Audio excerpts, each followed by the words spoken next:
কিন্তু বানিয়ে ফেলাইলাম আমাদের টাঙ্গাইলের জনপ্রিয় পিঠা। আর এই পিঠাটা যারা খাইছে তারা কিন্তু বারবার বানিয়ে খায়, আর যারা না খাইছে অবশ্যই কিন্তু বানিয়ে খেয়ে দেখবেন। আসসালামু আলাইকুম, আশা করি সবাই ভালো আছেন। অনেকদিন পরে চলে আসলাম আমাদের টাঙ্গাইলের জনপ্রিয় পিঠা বানানোর জন্য। আর এই পিঠাটা সবাই কিন্তু পছন্দ করে, খাইতে অনেক ভালো লাগে। আর দেখতে থাকেন, অবশ্যই ভালো লাগবে পিঠাটা।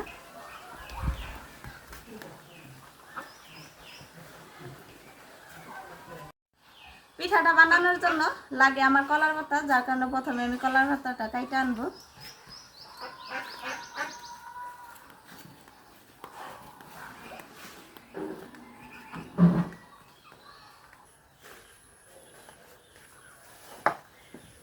এই তো এই কলার পাতাটাই কেটে নিব।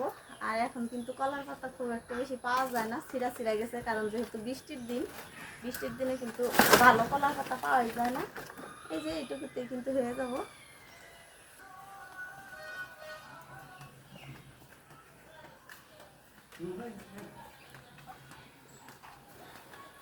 এই যে আমার কলার পাতা কিন্তু আনা শেষ। আর এখন আমি মশলা করব। আজকে আমি আমাদের টাঙ্গাইলে মজার পিঠাটা কি দিয়ে বানাবো সেটা আপনাদেরকে দেখাই। আর এই যে দেখেন, এইখানে আছে গরুর মাংসের ঝোল। আমি গরুর মাংস রান্না করছিলাম, সেই ঝোল বাইসা গেছিলো, ফ্রিজে রাইখে দিছিলাম। এইগুলা দিয়েই কিন্তু পিঠা বানাবো। আর এই যে এখানে চাউলের গুঁড়া, আমি আপনারা তো দেখছেন যে চাউল গুঁড়া করে না রোদ্রে শুকায় বরম ভর্তি করে রাইখে দিছিলাম, সেইগুলাই কিন্তু বের করে নিছি। এইগুলা দিয়ে পিঠা বানাবো। আর প্রথমে আমি এখন মশলাটা করে নিই। মশলা করার জন্য এই যে এখানে আমি নিয়ে নিচ্ছি পেঁয়াজ, রসুন, আদা।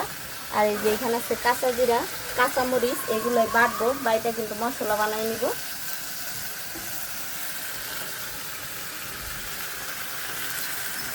পেঁয়াজ আর রসুনটা আমি ছেঁচা দিয়ে নিব।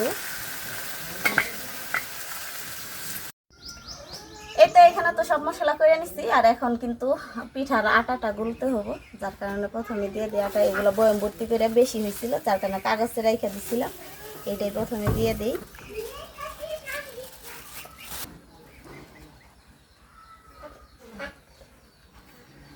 এই পিঠাটা বানানো কিন্তু একদমই সহজ, আর খাইতেও কিন্তু অনেক মজা। সবাই কিন্তু এই পিঠাটা পছন্দ করে। আর আমাদের টাঙ্গাইলের তো আমার মনে হয় সবাই খায়, কেউ বাদ যায় না এই পিঠাটা খাওয়ায়। আর চাউলের গুঁড়ি নিয়ে নিছি। আর এখন আমি কিন্তু একে একে দিয়ে দিব সব মশলা। এখানে এই যে আদা বাটা, রসুন বাটা, পেঁয়াজ বাটা আর কাঁচা জিরা বাটা দিয়ে দিলাম। পেঁয়াজ কিন্তু সেইচে নিচ্ছি, এই যে এইগুলোও দিয়ে দিলাম। আর এটা হইতেছে মরিচ বাটা। মরিচ বাটা এতটুকু অল্প করে দিই, কারণ তরকারি ঝোল আছে, ওইগুলো জাল হবো। আর এই যে এখানে আছে গোটা মশলা, তেজপাতা, খাল, সাদা এলাচ, তেজপাতা একটু ছোট ছোট করে কাইটা দিছি। আর এখন দিয়ে দিব এই যে আমি যে রাইখা দিছিলাম মাংসের ঝোল, এইগুলাই।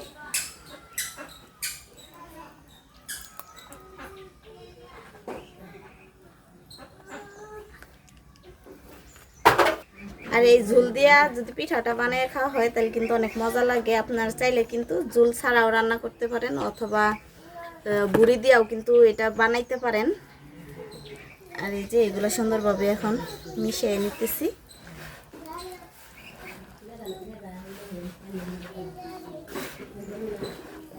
আর এখন আমি একে একে দিয়ে দিব ফাঁকি যে মশলা আছে ওইগুলা। এটা হইতেছে গোটা হলুদের ফাঁকি,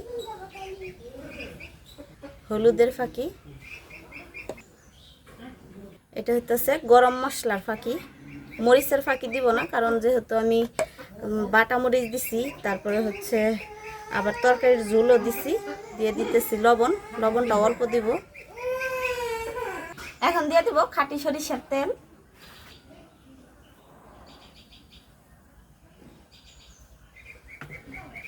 আর এখন আমি পরিমাণ মতো পানি দিয়ে কিন্তু গুলিয়ে নিব।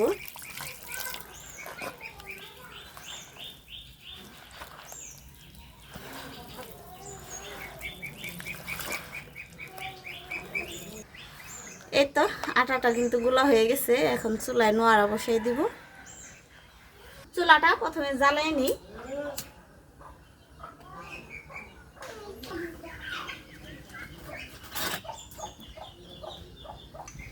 চুলায় দিয়ে দিতেছি নোয়ারা।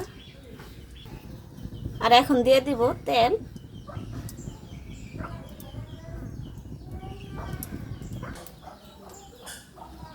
চারপাশে ঘুরে ঘুরে তেলটা ভরে নিতেছি।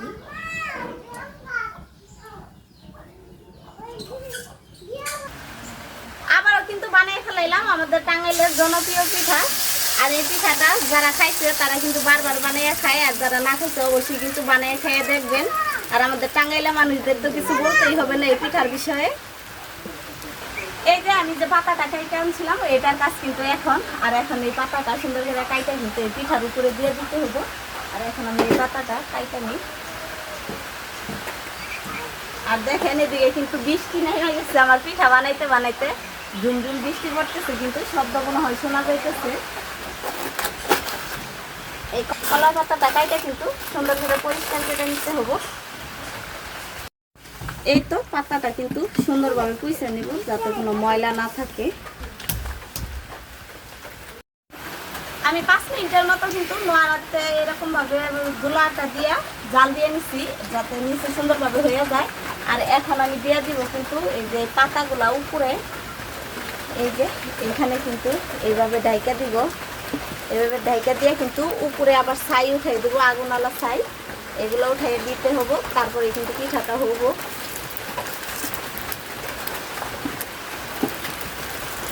এখন হইতাছে সব থেকে কষ্টের কাজ, চুলাই থেকে আগুনওয়ালা ছাই কিন্তু উঠাইয়া এই পিঠার উপরে দিতে হবো। আর এই পিঠাটার নাম কিন্তু এখন আমি বলি নাই, এই পিঠাটার নাম কিন্তু আমাদের টাঙ্গাইলের ভাষায় রুট পিঠা অথবা অনেকেই বলে ঝাল পিঠা।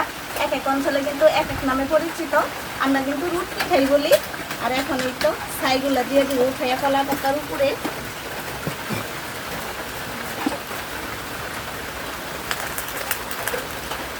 ছাইগুলা উপরে দেওয়ার কারণ হইতেছে নিচে আর উপরে যেন সমানভাবে তাপ পায় আর সুন্দরভাবে পিঠাটা যেন হয়।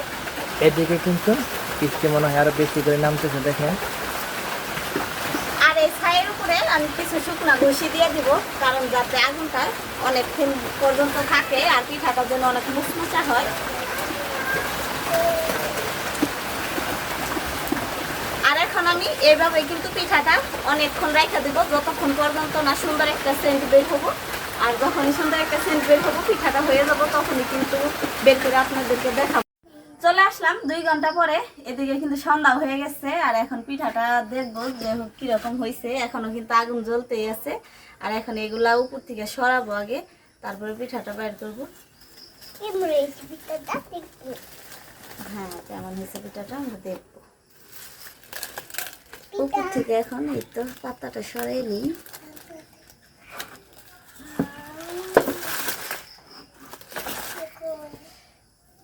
এই যে সুন্দর কিন্তু হয়ে গেছে, আর একটু হলে মনে হয় ভালো হতো মধ্যে।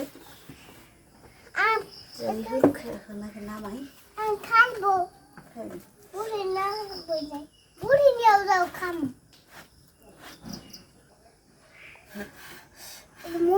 ডাল এই জায়গায়, পিঠাটা এই জায়গায় ডালি।